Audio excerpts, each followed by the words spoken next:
Boa noite, meus irmãos. Que a paz do Mestre Jesus esteja em nossos corações.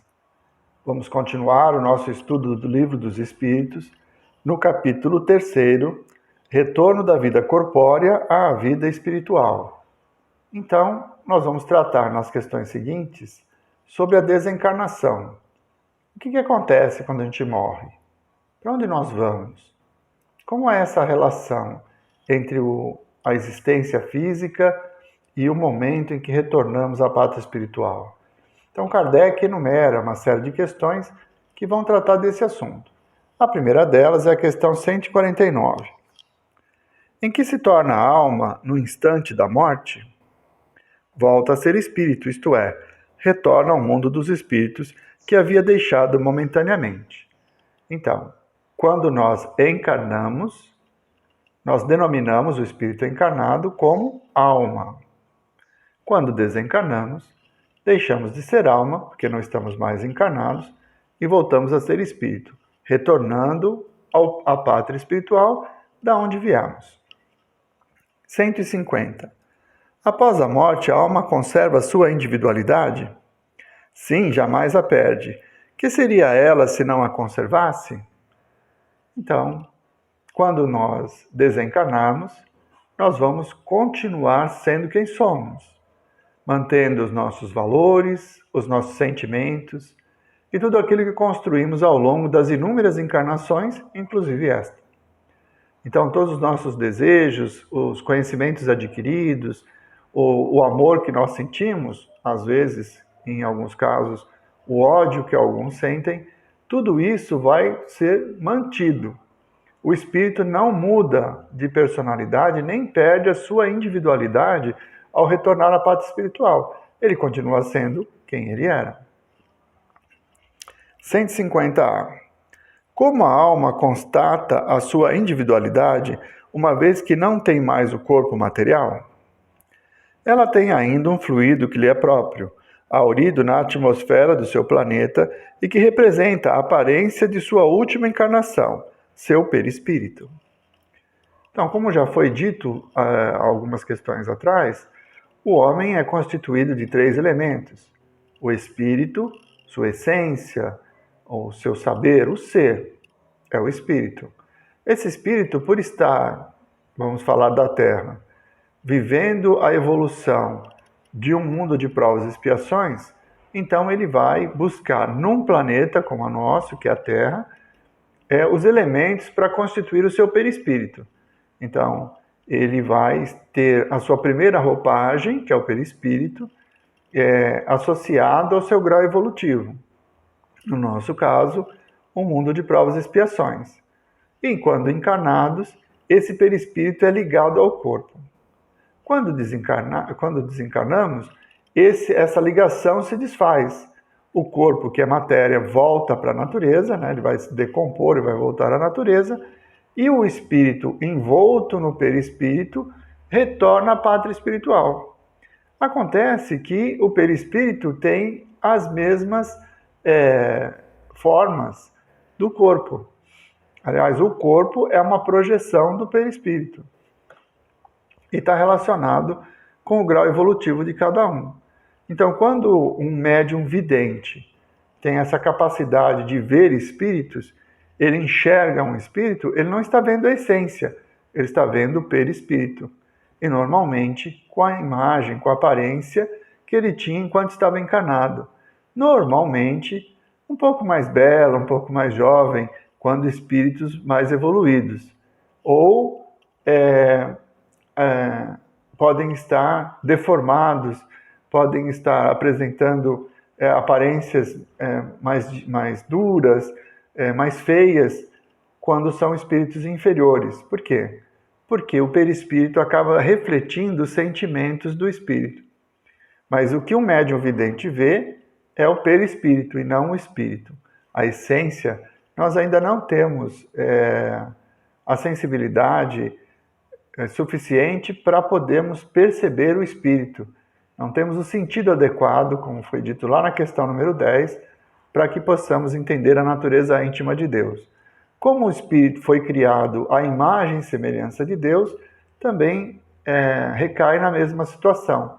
Para nós ainda não é possível enxergar o espírito. O que nós vemos é essa roupagem, o perispírito. E esse perispírito mantém a individualidade do ser depois de desencarnados. Eles não perdem a sua aparência, a sua forma de ser. 150b.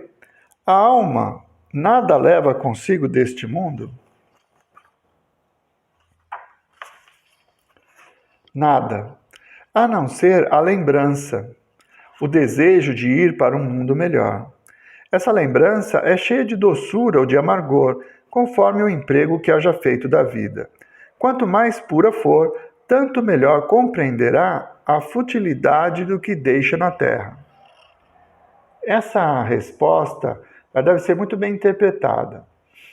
A maioria das pessoas ainda estão ligadas a religiões que não esclarecem a continuidade da vida. Existe o inferno, o purgatório, o paraíso. Tanto na Igreja Católica, na Protestante, o muçulmano também tem essa visão de céu e inferno. Então, a maioria das pessoas ainda não tem esse conhecimento que a doutrina espírita nos trouxe, que é da continuidade da vida. Então, a nossa experiência como médium, trabalhando em grupos mediúnicos, nos mostra que muitas pessoas desencarnam e não percebem que desencarnaram. Então, elas continuam no plano espiritual, vivendo como se estivessem encarnadas. Isso traz uma série de perturbações e sofrimentos. Por quê? Pessoas muito ligadas à matéria, à riqueza, aos seus bens materiais, ou a pessoas também, tem esse sentimento do amor-posse, se é que se pode dizer isso, mas as pessoas que acreditam que o outro é possuído por ela, uma mãe em relação ao filho, o filho em relação à mãe. Então, essas pessoas, ao desencarnar, elas têm um processo de sofrimento muito grande, porque não compreendem a separação. Às vezes, a mãe está próxima do filho, a mãe desencarnada está próxima do filho, vendo o filho passar pelas experiências necessárias para a evolução da vida e não consegue ajudá-lo. Por quê? Porque ela está em outro plano. Ela não consegue. E isso traz desespero, traz aflição e traz sofrimento. Então, quando ele fala quanto mais puro o espírito, melhor é a sua condição no plano espiritual, ele está se referindo ao conhecimento da continuidade da vida. Quanto mais firmes nós tivermos esse conceito de que somos espíritos imortais, que manteremos a nossa individualidade ao desencarnar, mais serena será a nossa desencarnação. Mesmo porque, quando nos vemos como espíritos, as coisas deste mundo perdem o valor. Então, a casa não é mais minha, é uma casa que eu estou usando hoje enquanto estou encarnado, porque quando eu desencarnar, eu não vou precisar mais dela. O carro também não é meu, o dinheiro no banco, mesmo as pessoas com quem eu convivo. Estas ainda vão estar no meu coração pela afinidade de sentimentos e desejos, mas a compreensão da imortalidade nos leva a uma convivência mais harmônica. Estaremos no outro plano, acompanhando a vida daqueles que aqui ficaram, sem maiores perturbações. Porque, convictos da continuidade da vida, nós sabemos que aqueles que aqui ficaram também voltarão ao plano espiritual e que nós vamos nos reencontrar. Então, é esse conhecimento, essa aceitação do espírito como ser, da sua imortalidade e das experiências contínuas que estão relacionadas às encarnações, é que trazem mais equilíbrio, mais serenidade, consequentemente mais felicidade ao desencarnar. E quanto menos você tiver esse conceito da continuidade da vida, mais difícil é se libertar das coisas desse mundo.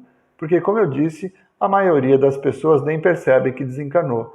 Então, quando vê o seu patrimônio dilapidado pelos herdeiros, quando vê as suas roupas pessoais sendo doadas, quando vê as pessoas seguirem a vida sem ela, existe um sofrimento, uma dor. porque não compreende o processo, não sabem que morreu. Então, é essa relação que existe. A questão 151. Que pensar da opinião dos que dizem que após a morte a alma retorna ao todo universal? O conjunto dos espíritos não forma um todo? Não constitui um mundo completo? Quando estás numa assembleia, não és parte integrante dela e, não obstante, conservas sempre a tua individualidade? Então é assim. Para algumas coisas, o panteísmo diz que a vida, o espírito, é uma centelha, é uma parte do todo que é emprestada para que a gente viva essa experiência e quando morremos ela retorna ao todo.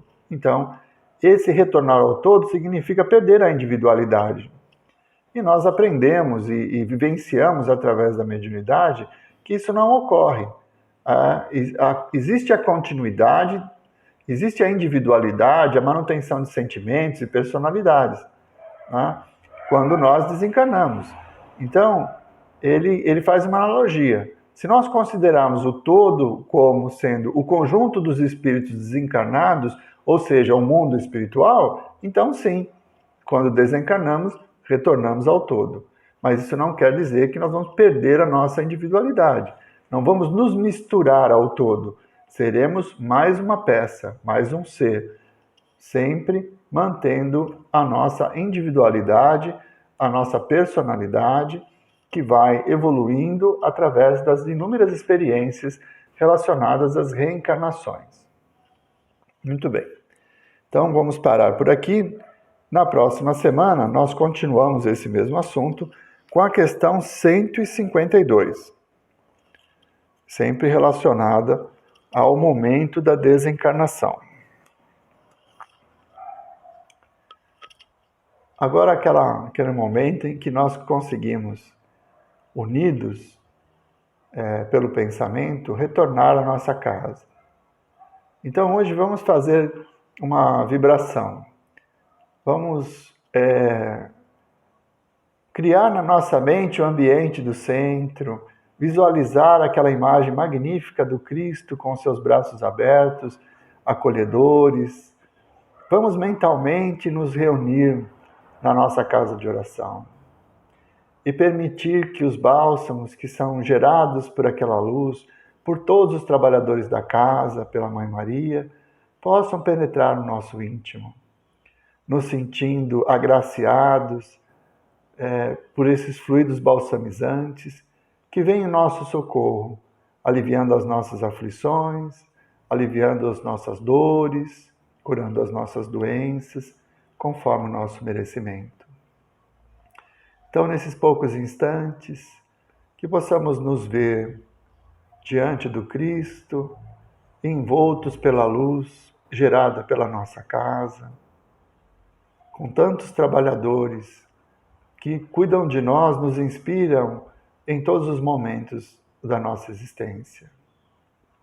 Mestre Jesus, nós vos agradecemos, Senhor, por esses momentos em que pudemos ter convosco. Que bálsamos curativos possam ser derramados sobre nós, afastando todos os fluidos impuros, nos trazendo serenidade e paz nesse momento.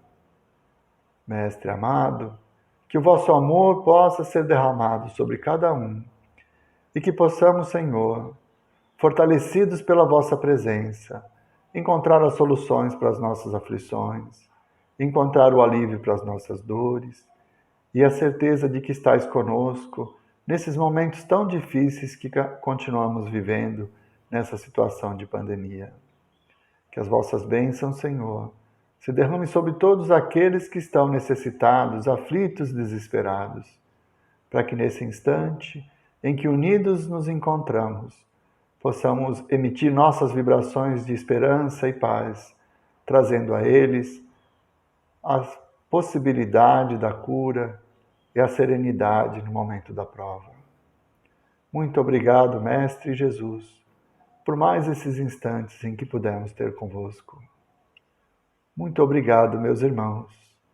Que fiquemos com essa imagem da nossa casa de oração e de todas as vibrações recebidas para que, equilibrados, enfrentemos mais uma semana.